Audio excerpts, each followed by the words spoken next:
Show, ഇത്രയും ചെറിയ വീട്ടിലാണോ ഡുണ്ടുമോൾ താമസിക്കുന്നത്? ഞാൻ വിചാരിച്ചു നീ വലിയൊരു പണക്കാരിയാണെന്ന്. ഞാനൊരു പാവപ്പെട്ടവളാണ് സാർ. ആ, ഞാൻ വന്ന കാര്യം പറഞ്ഞില്ല. അടുത്ത ഞായറാഴ്ച ടൗൺ ഹാളിൽ ഒരു പ്രോഗ്രാം ഉണ്ട്. അവിടെ ഗായികയായിട്ട് ഡുണ്ടുമോൾക്ക് വരാം.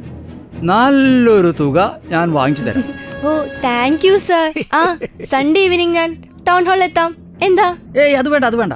ശനിയാഴ്ച വൈകുന്നേരം മഹാരാജ ലോഡ്ജിൽ എത്തിയാൽ മതി. ഞാൻ അവിടെ ഉണ്ടാകും. അതിനെന്തിനാണ് സാർ ഞാൻ ശനിയാഴ്ച വൈകുന്നേരം വരുന്നത്? മോളെ, നീ ഒന്ന് സഹകരിച്ചാൽ മാത്രം മതി. എത്ര പണം വേണം ഞാൻ തരാം. എൻ്റെ കയ്യിൽ വലിയ വലിയ മുതലാളിമാരല്ലുള്ളത്. മോളൊന്ന് അഡ്ജസ്റ്റ് ചെയ്താൽ മതി. അയ്യോ, ദേ, ഈ വീട്ടിൽ പണത്തിനെ കുറവുള്ളൂ, നല്ല ചാണകം മുക്കിയ ചൂരിന് കുറവില്ല. എന്റെ മുത്തശ്ശന്റെ പ്രായം ഉണ്ടല്ലോ തനിക്ക്, എന്നിട്ട് എന്നോട് ഇത് ചോദിക്കാൻ നാണമില്ലടോ? ഡുണ്ടുമോളെ, റിയാലിറ്റി ഷോയിൽ ഞാനാണ് നിന്നെ വിന്നറാക്കിയത്, അതും മറക്കണ്ട. അതൊന്നുമല്ല, ഞാൻ അർഹിച്ചത് എനിക്ക് കിട്ടി. അയ്യടാ, ആ പാവം ടിൻഡുമോനാണ് യഥാർത്ഥത്തിൽ വിന്നർ. നിന്റെ സൗന്ദര്യം കണ്ട് മയങ്ങി ഞാൻ അത് ഇല്ലാതാക്കി. ശരി, കാണാം.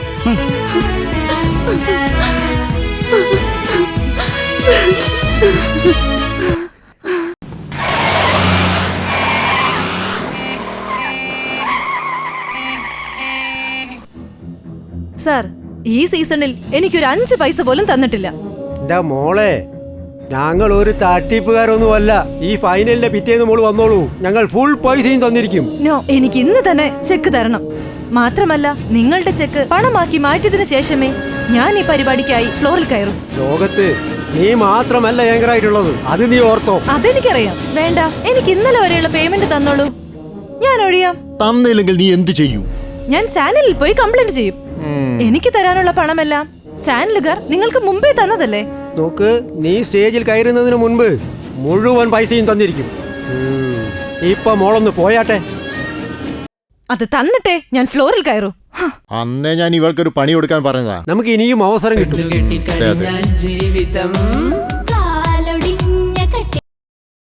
ഹലോ, ആരാ? ആ, ഞാനാണേ ആ ടിൻഡുമോന്റെ കേസ് നോക്കുന്ന വക്കീലാ. ആ, ഇന്നും ആ കേസ് നീട്ടി വെച്ചു. ഇനി 2 മാസം കഴിഞ്ഞിട്ടേ എടുക്കും.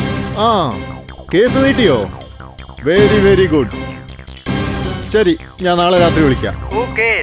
ഓക്കെ, എന്നാ ശരി. ആ, എന്തോ ഒരു ഹാപ്പി ന്യൂസ് ഉണ്ട്. ടിൻഡുമോന്റെയും ടുണ്ടുമോളുടെയും കേസ് പിന്നെയും നീട്ടി വെച്ചു. Very good, very good. രക്ഷപ്പെട്ടു. ഇവിടെ എവിടെയോ ആണല്ലോ ഡുണ്ടുമോളുടെ വീട്.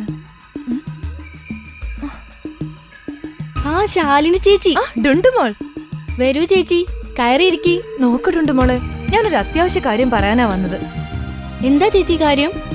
നോക്ക്, അന്ന് ടിൻഡുമോൻ കോടതിയിൽ കേസ് കൊടുത്തതുകൊണ്ട് നിനക്ക് ഫ്ലാറ്റ് കിട്ടിയില്ല. പക്ഷേ സീസൺ 6 ഇപ്പോൾ അവസാനിക്കാനായി. ഓ, കോടതി വിധി എനിക്ക് അനുകൂലമാണെന്ന് ഉറപ്പാണ്. നോക്ക്, ആ പ്രോഗ്രാമിന്റെ പ്രൊഡ്യൂസർമാർ നിങ്ങൾ 2 പേരെയും പറ്റിച്ച് ഇപ്പോൾ മുങ്ങും. ഇനി പുതിയ സീസൺ ഇല്ല. അതുകൊണ്ട് എത്രയും പെട്ടെന്ന് നിങ്ങൾ 2-ൽ ഒരാൾ കേസ് പിൻവലിച്ച് ഫ്ലാറ്റ് സ്വന്തമാക്കണം. ഇനി മാക്സിമം ഒരാഴ്ചയേ ഉള്ളൂ, പിന്നെ നിങ്ങൾക്ക് ആർക്കും കിട്ടില്ല. ഞാനത് കേസ് പിൻവലിച്ച് ടിൻഡുമോന് 5 കോടിയുടെ ഫ്ലാറ്റും കാറും കൊടുക്കണമെന്നാണോ ചേച്ചി പറയുന്നത്? എന്നല്ല, എങ്കിലും നിങ്ങൾ ഇരുവരും ഒരു തീരുമാനത്തിലെത്തിയാൽ. ഓഹോ, അപ്പൊ നിങ്ങൾ ടിൻഡുമോന് വേണ്ടി വാദിക്കാനാണോ വന്നത്? ടിൻഡുമോൻ എത്ര കമ്മീഷൻ തരാന്ന് പറഞ്ഞു? നോക്കിട്ടുണ്ട് മോളെ, ഞാൻ ആർക്കും വേണ്ടി വാദിക്കാൻ വന്നതല്ല.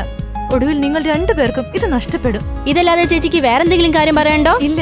ശരി, പോയിക്കോളൂ. കഷ്ടാണ് അവളുടെ കാര്യം. നോക്ക്, ഇത് ആ കമ്പനിയുടെ അവസാന സീസണാണ്. ഞാൻ പറഞ്ഞാൽ വല്ല സംശയം ഉണ്ടെങ്കിൽ TV ചാനൽ നേരിട്ട് പോയി ചോദിക്ക്. അപ്പോ നിങ്ങൾ പറയുന്നത് ഈ സീസൺ കഴിഞ്ഞാൽ അങ്ങനെ ഒരു കമ്പനി ഉണ്ടാവില്ലെന്നാണോ? അതെ. അപ്പോ ഞങ്ങൾ കഷ്ടപ്പെട്ട് ഹൈക്കോടതിയിലും സുപ്രീം കോടതിയിലൊക്കെ പോയിട്ട് കോടതി വിധി വാങ്ങിച്ചിട്ടൊന്നും ഒരു കാര്യമില്ല? ഇല്ല. അപ്പോൾ ചാനലുകാർക്ക് ഇതിൽ ഒരു പങ്കുമില്ല?